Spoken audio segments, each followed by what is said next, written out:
Oh, hi everybody. Man, I didn't feel so good today. So I bought a bunch of shots and I took some, fell asleep. Now I'm awake and I feel a lot better. But, man, okay, so, just trudge through this. And but what helped me feel good, feel better, is I got a package from my buddy Brando.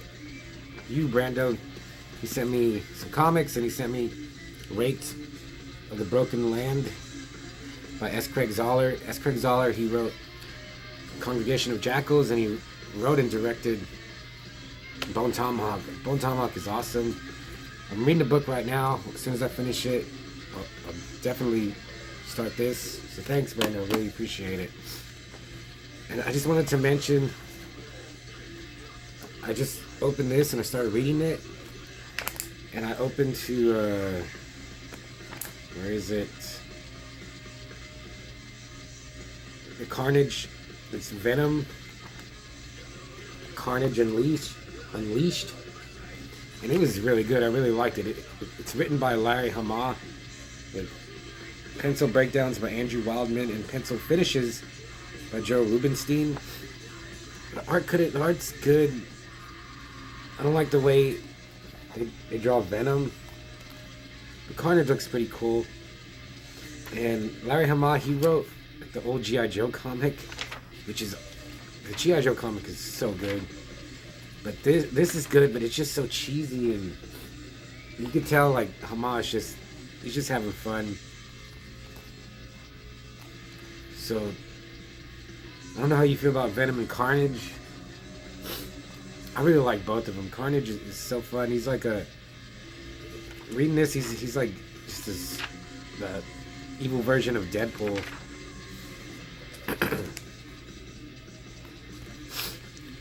And I really liked it. I can't wait to read more of this. I just don't like the way he drew Venom. His head is too round or something. So that's that. So I'm going to review a movie. I'm going to review 2006's Last House in the Woods. Written and directed by Gabe Albanesi. It's an Italian movie. And I ordered it from Unearthly DVD a long time ago. And only because it was described as like a backwoods, Hills Have Eyes, Texas Chainsaw Massacre type movie, but in Italian. And I guess at that time I was just anything backwoods cannibal killers. I was like, that's what I'm liking right now. And I ordered it, and I remember I watched it, but I don't know why. The bootleg that I got, it's just so dark. Like, there's parts, it's during the day, but there's covered by trees, and it's just like you can't see anything. So that really kind of soured me out when I watched it the first time. And I only watched it once, so I was like, well, I have like a CD book with burned DVDs in it. What are these?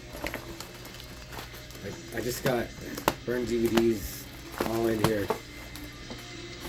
So I was like, okay, let me see it again. Maybe I'll just give it to somebody. So I watched it, and watching it again, it was pretty good. So it starts out. There's this girl. What's her name? Aurora. I can't remember her name, but I remember her ex-boyfriend, Reno. Like, he wants to get back together with her, and so he like parks in front of her house, waits for her to come out, and he's all, "You just talk to me." He's like, okay. So they just drive, and they park on the side of the road, and they have sex, and then immediately she's like, "That was a mistake," moment of weakness. And you could tell he just wants to get back with her, which that's what starts this whole movie.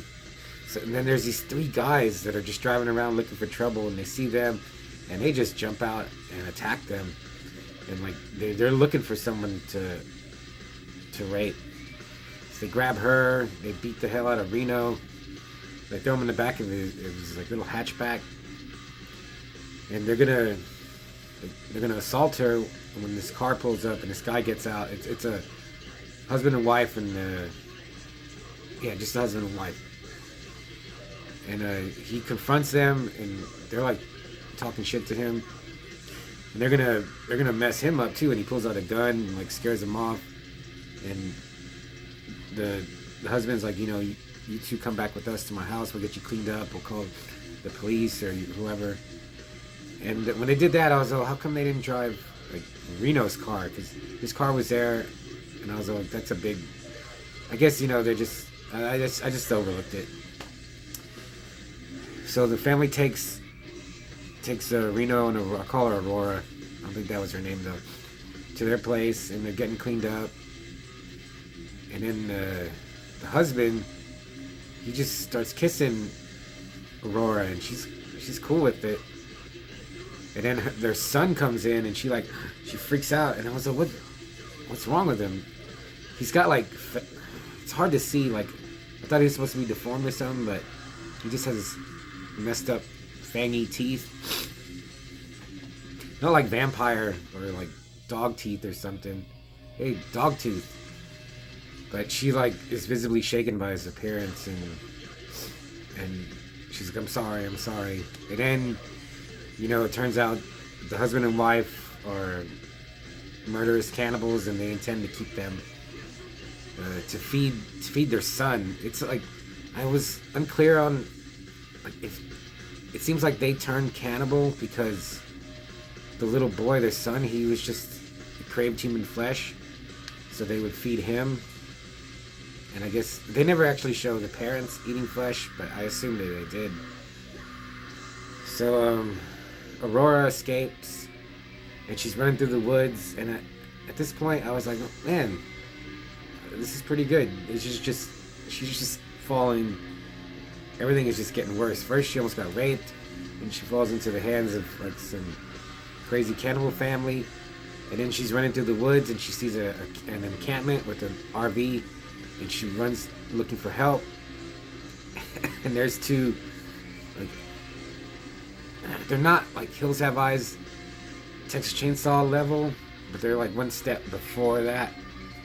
One has a big tumor right here, and like, the other one has like a weird black birthmark on his face. It doesn't have that primitive savagery that like Hills Have Eyes and Chainsaw have.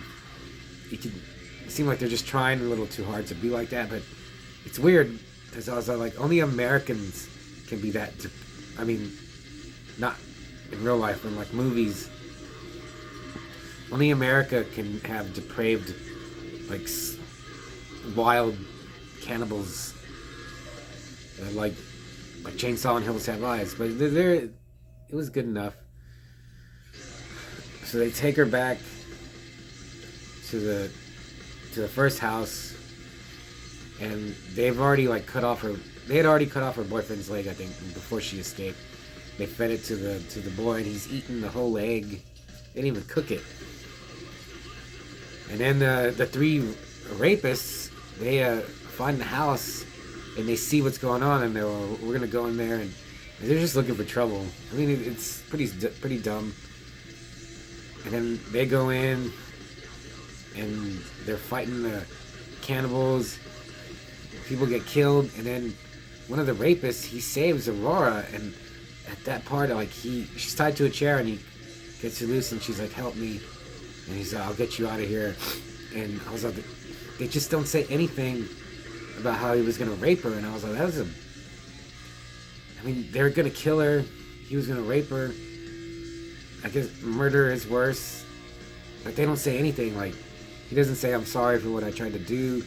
She doesn't ask him. They don't say anything. And then there's more stuff that happens. I don't want to give the whole thing away. But the second watch, I was like, this is pretty good because it's all in one night. I like movies like that. I think just because of Evil Dead and Texas Chainsaw Massacre, everything happens.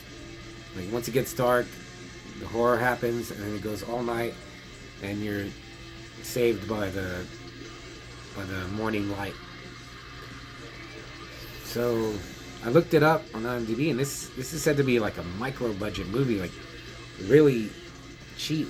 But the effects were done by Sergio Stivoletti. He's done. I can't think of the movies that he's done off the top of my head, but he's done like all the great old Italian horror movies.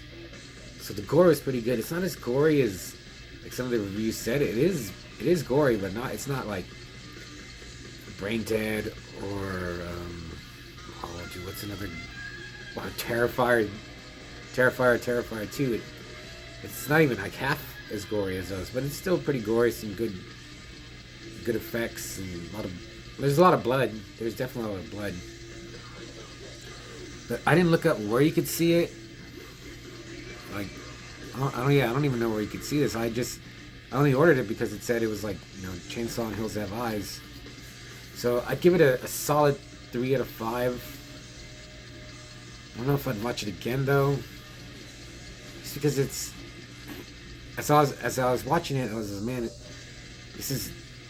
Italy has such a long lineage of great horror movies, but this is so far removed from that. It doesn't look like there's never, which I like. They never like homage. They never reference like zombie or demons or Dario Argento. It almost seems like they don't even know about that stuff. Which is good too. This is a whole new thing, but and now it's already like 18 years ago. So should you watch it? Just if you're just a lunatic craving Italian horror movies or just the backwoods horror. Yeah, I don't know where you would see it. But I'm glad I rewatched it. Because what am I doing? It was just it was something different. It kind of like cleansed my palate for whatever I'm gonna watch next. So I've already actually watched something that I'm gonna review. Maybe I'm not gonna do it tonight. But yeah, that's Last House in the Woods. There's some more Venom. Sinner Take All. Man, I take some shots and try to do a review in the morning. So I'll see you then. Bye.